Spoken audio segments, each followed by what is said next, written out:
Hey everyone, I'll be talking about SSRI use during pregnancy today. I just wanted to let everyone know that you're free to leave anytime you want. I will not hold it against you. I'm probably pretty nervous and won't notice. So with that being said, I just wanted to make sure we're all on the same page about my topic. So SSRIs are selective serotonin reuptake inhibitors, and they are the most common type of antidepressant in Canada. They are the general name that a lot of specific prescriptions fall under, like sertraline. So I wanted to ask, for a pregnant person, does discontinuing an SSRI versus SSRI use during pregnancy affect peripartum depression? So to put that into PICO format, we have pregnant people as the population, discontinuing an SSRI is the intervention, continuing an SSRI is the comparison, and peripartum depression as the outcome. So the way I went about searching this was by broadening my search concepts by putting or between all of the different spellings and synonyms for each of my concepts, and then narrowing it down by putting and between each of my concepts.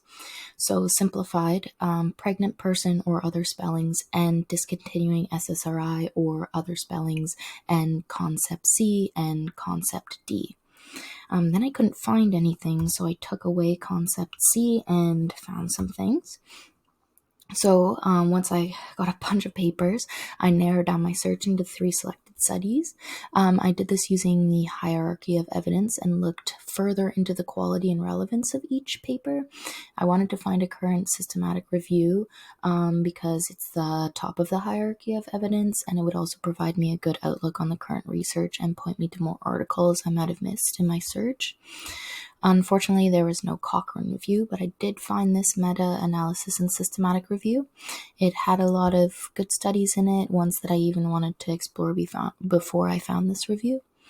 And then, because I couldn't find an RCT because it's unethical in this situation and unfeasible, and because I'm looking at causative risk factors, my second best option was to look for a cohort study. I couldn't find many prospective cohort studies, but I found some good retrospective ones to compare. So I looked at the sample size, power descriptions, and possible bias and confounding factors in each. And then also, knowing my limited knowledge of article quality, I also looked at how many citations each paper had and the rating of the researchers based on their H indexes and their citations profiles. And then I was left with these 3. So getting into my paper number 1 overview, so their objective was to determine the effect of antidepressant discontinuation on the risk of relapse of depression during pregnancy. They searched all of these databases and then used this 3 criteria. Their conclusions were women with severe or recurrent depression should be informed about the increased risk of relapse following antidepressant discontinuation, and those who discontinue antidepressants should be monitored for relapse. So just to take a bit of a closer look here, looking at the results with a risk ratio of 2.3 and confidence interval of 1.58 to 3.35 and p-value below 0.001, you could say that those who discontinue an antidepressant in the severe or recurrent group are at a statistically significant increased risk of relapse. And the other 2 groups are not. Their confidence intervals include 1. They're not statistically significant. I think overall the review had some strengths. It included a detailed description of a thorough strategy to find all relevant studies. It included the databases they searched, the keywords they used, and beyond that, the study assessed the risk of bias in the primary studies. And they use this using the SIGN methodology checklist, which is pretty easy for you to go through yourself too. And then they even show that to you in the appendix as well. So the assessment of the quality of the studies and the selection of included studies was reproducible based on my standards. And then if you're not fully convinced, 2 researchers did it independently and came to similar conclusions. Unfortunately, aggregate data was used in the analysis of instead of individual client data. And then the researchers also didn't test for funnel plot asymmetry to determine publication bias due to the small number of included studies. And then also the I-squared value was concerning at 94%, suggesting that the data was not consistent between studies, which is sort of concerning given that unless we know how consistent the results of studies are, we can't really determine the generalizability of the findings of the meta-analysis. And several hierarchical systems for grading evidence, including one that we've learned, state that results of studies must be considered consistent or homogeneous to attain the highest grading. I was curious though if the value was accurate, as this is a pretty small meta-analysis and I-squared values are generally inaccurate for small meta-analyses. Here's sort of a visual representation of the results. You can see that the confidence intervals for the most part overlap, but not entirely. So the risk ratios and the confidence intervals were calculated using random effects models, which are probably good here because the study effect sizes have been sampled from a distribution of effect sizes. They're not all the same here. They then also performed a predefined subgroup analysis by stratifying the results based on the depression severity and reoccurrence of the study population, and you can see that in the bottom figure. One of the sort of worries I had when I was looking at this was, well, it's answered my question, but I'm a little up in the air for if it's giving a solid answer for more nuanced aspects of my question. Like, I know generally there seems to be no significant effect, but it does look like there's something going on there for those with a history of severe or recurrent depression. But as you can see, the data is coming from one study, so I'm really getting the hierarchy of evidence. I'm not really getting the hierarchy of evidence I wanted from the meta-analysis when answering my question for this specific group. So moving on to my second paper.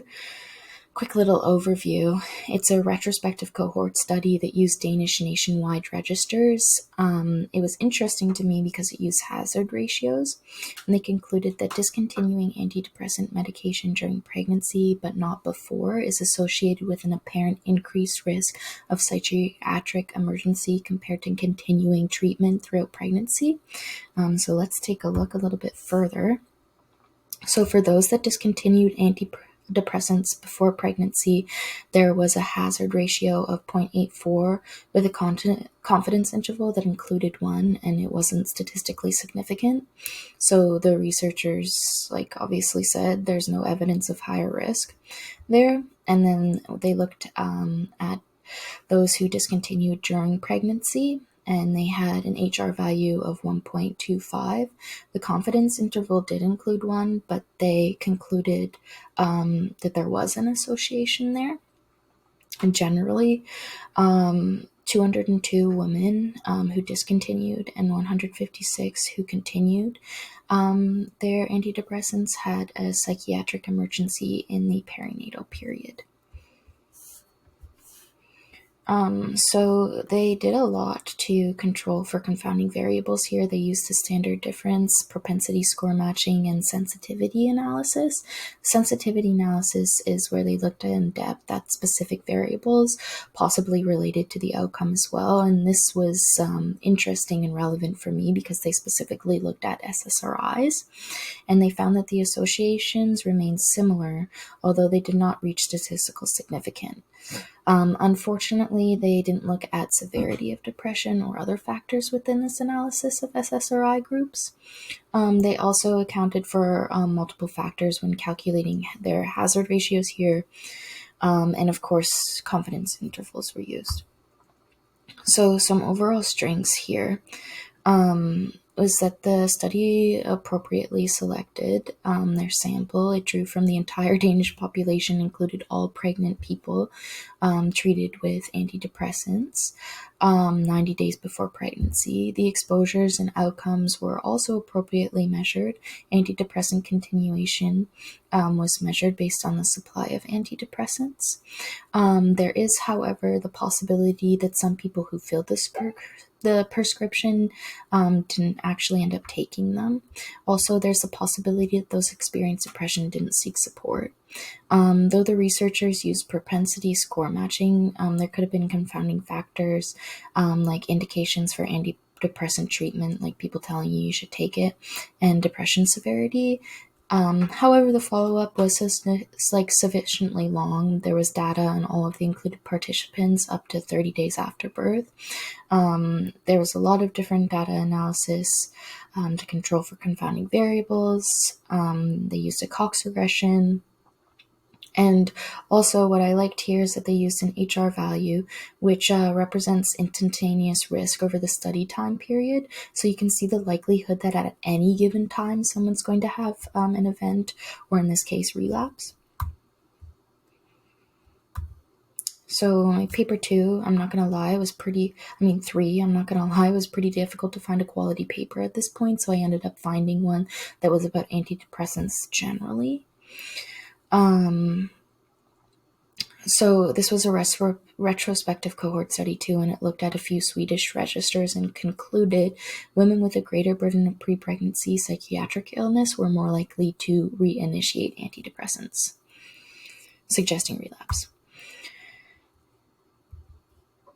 So the researchers carried out logistic regression analysis to estimate unadjusted and adjusted odd ratios and their confidence intervals, 95%, to compare the sociodemographic and clinical characteristics between women and people who continued and those who discontinued antidepressants.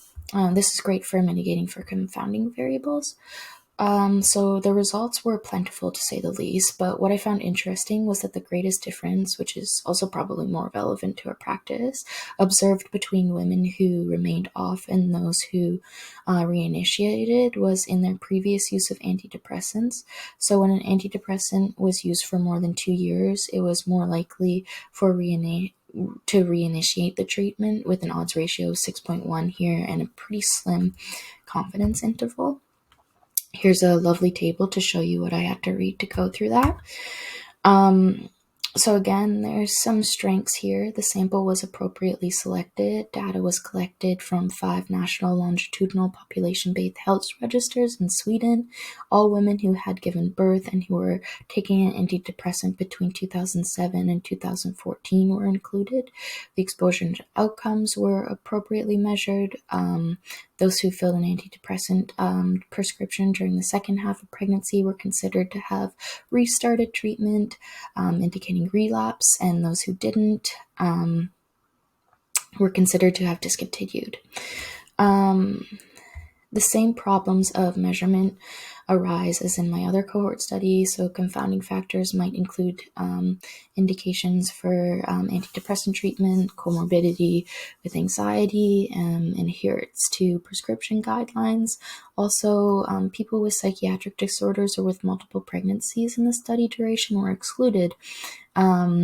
And that sort of shows the benefit of the previous study with the matching there. I think they're an important group here to include. So there were a few weaknesses across all of these together when it comes to clinical application and just in general. I found that when things became more significant, there lacked data. Like in the meta-analysis, it only had one study looking at severe depression, and I was wondering maybe if researchers would benefit from doing case control study here. I couldn't find any. There probably is some. I couldn't find them. And sort of on that line, there was little exploration within the subgroups identified, and it would have been neat to see more statistical analysis of specific antidepressants or factors within groups. And then finally, also the studies sort of found different things in some ways. The first systematic review said there was risk if you discontinued before pregnancy, but then the second one said before pregnancy, no effect. With all that being said, I do think there were some clinical applications for this knowledge, considering the areas that studied have similar healthcare settings to Canada.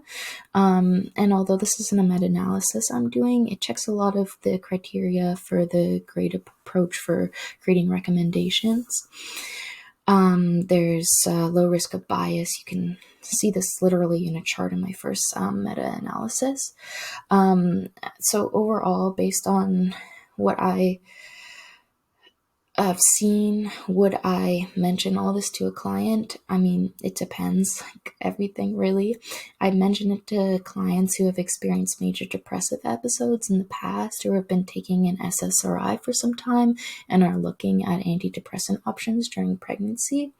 I think this is something where it's weak enough so that it really depends on the conversation you have, the values, perspectives that people hold here. So that's it for me. If you have any questions, I'd love to talk.